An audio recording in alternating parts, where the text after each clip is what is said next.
D-Lo 404 Boxing. Alright, y'all. So, lately, over the last 48, maybe 72 hours, we've been seeing the picture circulating that Errol Spence Jr. posted on Instagram of himself laying in a hospital bed, recovering from his injuries, being treated for his injuries sustained in his Ferrari accident back late last year.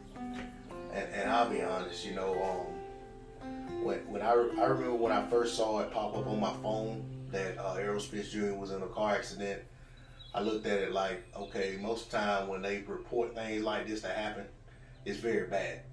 Because things happen all the time that don't get reported as a major story. So when I saw this, in my gut, you know, my heart sank like it did when I got the not so distant tragic news about what happened to Diego Corrales out in Las Vegas, what happened to Vernon Forrest out in Atlanta, what happened to Paul Williams, you know, with his motorcycle accident out in the Atlanta area as well. And you know, and a couple of those ended in they were fatalities. You know, with Paul Williams, it ended his career. Very well could have ended his life as well. It forever changed his life. And Paul was very fortunate and blessed to not have been killed in that accident. And when I looked at what happened with Errol Spence Jr., and even more so now that I see the pictures that make it even more realer, to see the pictures of him immediately after, in the aftermath of the accident. Even when I saw the pictures of the mug shot, which I never shared I never posted on YouTube, but I talked about him.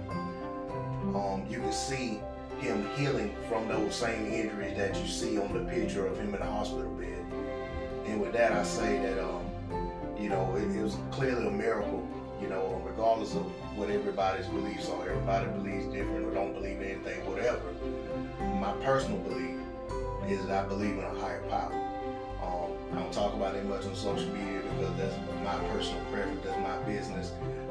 If nothing else, in a lot of cases, that's something that our religious beliefs and what we worship or whatever, it causes more division than it does bringing together when you bring in groups of people. So I keep that to myself. Excuse me. So, with that being said, I think that it's a true blessing that he survived that. He survived it for a reason.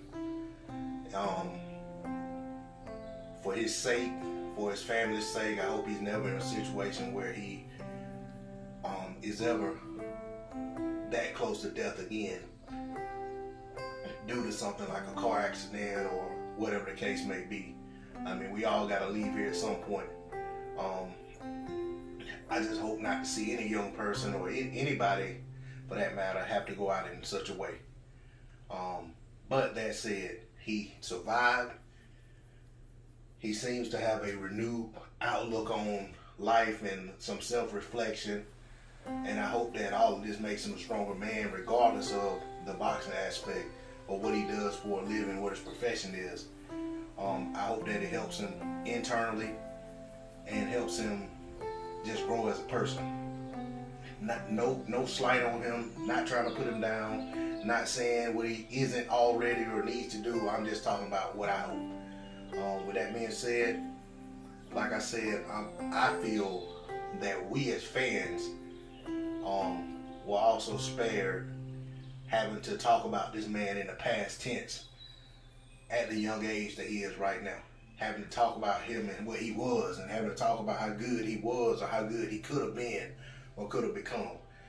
Yet remains to be seen how he comes back from this, whether he's the same fighter, whether he's a better fighter, whether he's a fraction of the fighter he was before. But all of that being said, life is bigger than what you do for a living. Life is bigger than the celebrity that you create for yourself or other people create for you. It's clearly a blessing that this man is still among us. That's all I got to say on the subject.